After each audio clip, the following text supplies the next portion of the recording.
ये राजनीति, ये बहुत गंभीर विषय है। और नहीं तो जो विधायक निधि है नहीं दीजिए, ऐसे भी हमको 5 करोड़ में क्या बनाते हैं, पीसीसी बनाते हैं।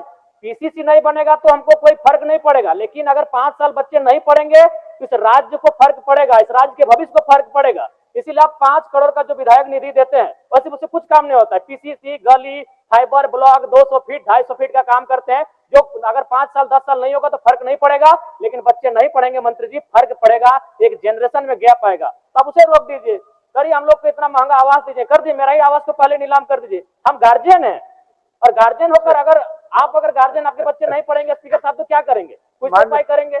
माननीय सदस्य, नहीं, मैं सुझाव दे रहा हूं कि आप उनको ऋण दीजिए। भावना से नहीं, तो 1 साल बीत चुका है, 1 साल बीत चुका है। भावना कुछ 15 दिन के लिए होता है, भावना 15 दिन के लिए होता है, आपका भावना सही है, आपका भावना तो सही मैं तो है। सुझाव दे रहा हूँ कि उनको ऋण दीजिए। पूरे राज्य को पता है कि आज विगत वर्षों से ओबीसी के छात्र छात्राओं को स्कॉलरशिप नहीं मिला है, और इस पर जब भी बातचीत होती है तो विभाग, राज्य सरकार केंद्र को दोष देने का कार्य करती है। तो मैं स्पष्ट जानना चाहता हूं, क्योंकि इन्होंने उत्तर में भी लिखा है कि केंद्र सरकार से राशि प्राप्त होने के उपरांत भुगतान की कार्रवाई की जाएगी। तो मान के चलते हैं अगर केंद्र ने राशि का भुगतान नहीं किया तो आप स्पष्ट शब्दों में कह दीजिए कि ओबीसी छात्र छात्राओं को स्कॉलरशिप नहीं मिलेगा। बस हम इतना जानना चाहते हैं, अगर केंद्र ने राशि का भुगतान नहीं किया तो आप देंगे कि नहीं देंगे, एक लाइन में कह दीजिए। काहे इतना मतलब विवाद खड़ा करना, छात्र राजनीति में क्यों पिसेंगे? एक लाइन में, अगर केंद्र ने राशि का भुगतान नहीं किया तो आप देंगे या नहीं देंगे, माननीय मंत्री महोदय? माननीय मंत्री जी, सर, क्लास 1 से 8 तक कोई प्रॉब्लम नहीं है ओबीसी का, क्योंकि सारा पैसा स्टेट देती है। प्रॉब्लम सर 9 और 10 और पोस्ट मैट्रिक का है, और इन दोनों में 60-40 का रेशियो है। अब कानून बना है तो अब बना है सर, तो हम लोग तो वेट करते हैं, और इसीलिए हम मंत्री जी के पास भी गए, भारत सरकार के पास, और उनको सारा आंकड़ा भी बताए कि आप हमको देंगे तभी मेरा जो मेरा बजट का पैसा है सो खुलेगा। मतलब मेरे पास फाइनेंस रेजुलेशन है फाइनेंस डिपार्टमेंट का कि हाँ, कि वो नहीं देगा तो ये नहीं खुलेगा। जैसे हम मांगने गए सर तो वो सिर्फ 3 करोड़ रुपया दिया हमको, तो उसका 2.5 करोड़ रुपया राज्यांश निकल गया, तो 6 करोड़ रुपया मात्र हुआ। तो ये 6 करोड़ रुपया में तो होगा नहीं। अब हम फिर भी वेट कर रहे थे कि वो अगर आ जाए, मिल जाए, क्योंकि वो आ करके बोले भी कि मंत्री गए थे और हम उसको एश्योर किए हैं कि और ज्यादा पैसा हम भेजेंगे, लेकिन अभी तक वो आया नहीं सर। तो क्या पता आएगा कि नहीं आएगा, हम लोग भी असमंजस में है, और नहीं आएगा तो हमारे बच्चों का क्या होगा ये भी हम लोग सोच रहे हैं सर। और इसीलिए हमारे पास बजट में जो पैसा है, क्योंकि उसके लिए एक प्रावधान है कि उधर से आएगा तभी हम खोल सकते हैं, इसको शिथिल करने की आवश्यकता हम महसूस कर रहे हैं सर।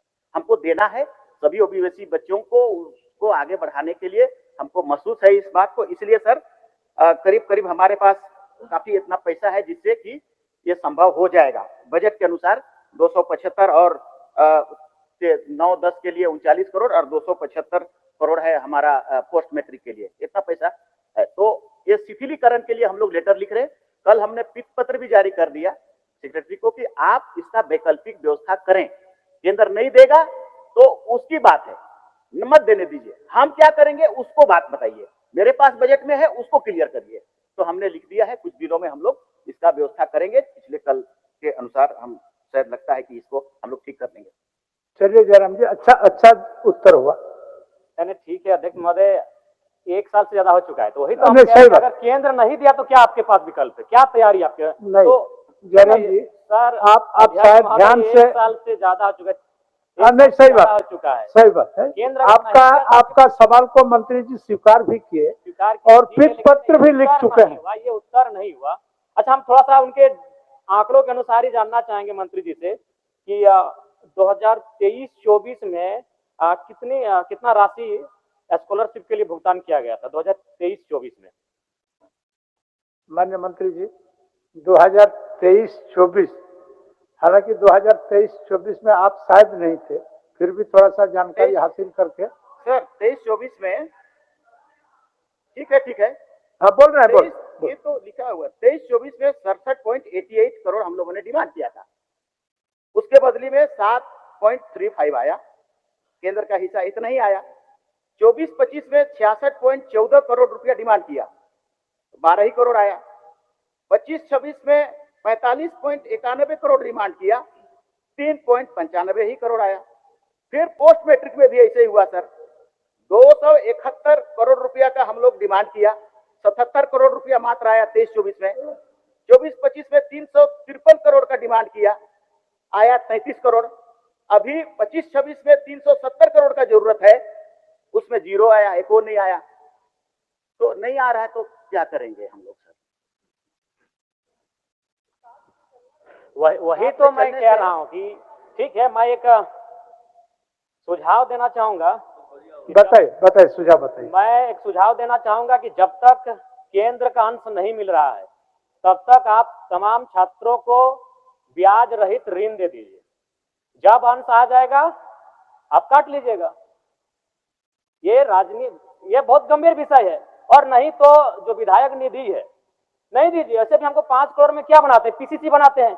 पीसीसी नहीं बनेगा तो हमको कोई फर्क नहीं पड़ेगा, लेकिन अगर 5 साल बच्चे नहीं पढ़ेंगे तो इस राज्य को फर्क पड़ेगा, इस राज्य के भविष्य को फर्क पड़ेगा। इसीलिए आप 5 करोड़ का जो विधायक निधि देते हैं वैसे उससे कुछ काम नहीं होता है। पीसीसी, गली, फाइबर ब्लॉक 200 फीट 250 फीट का काम करते हैं, जो अगर 5 साल 10 साल नहीं होगा तो फर्क नहीं पड़ेगा, लेकिन बच्चे नहीं पढ़ेंगे मंत्री जी, फर्क पड़ेगा, एक जनरेशन में गैप आएगा। तो आप उसे रोक दीजिए।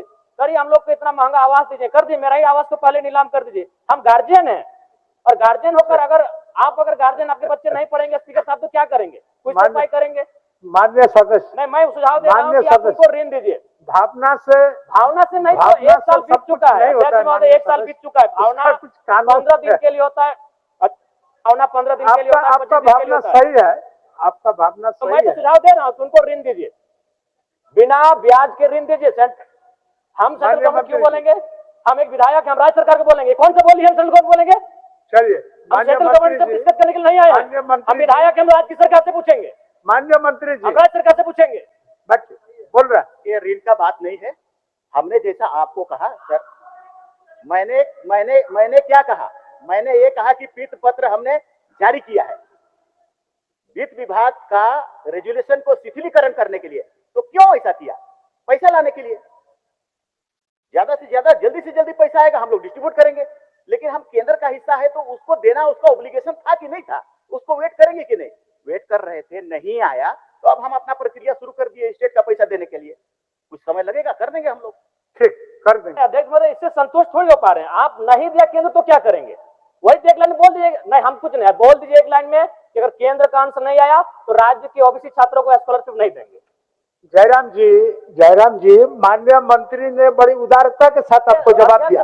एक मिनट महोदय, आदरणीय मंत्री जी से भी हम कहेंगे 1 साल से ज्यादा हो चुका है। हाँ, ठीक है, ठीक है। विलंब के लिए मंत्री जी को भी दुख है, तकलीफ है, और उन्होंने इसको भुगतान कराने की दिशा में वित्त पत्र लिख चुके हैं। एक नियम है, उस नियम को सिर्फ शिथिलीकरण करने के लिए। तो जैसे ही शिथिल हो जाएगा भुगतान करेंगे। बच्चों, हम बोल रहे हैं, तब तक ऋण दे दीजिए ना, बिना ब्याज पर ऋण दे दीजिए।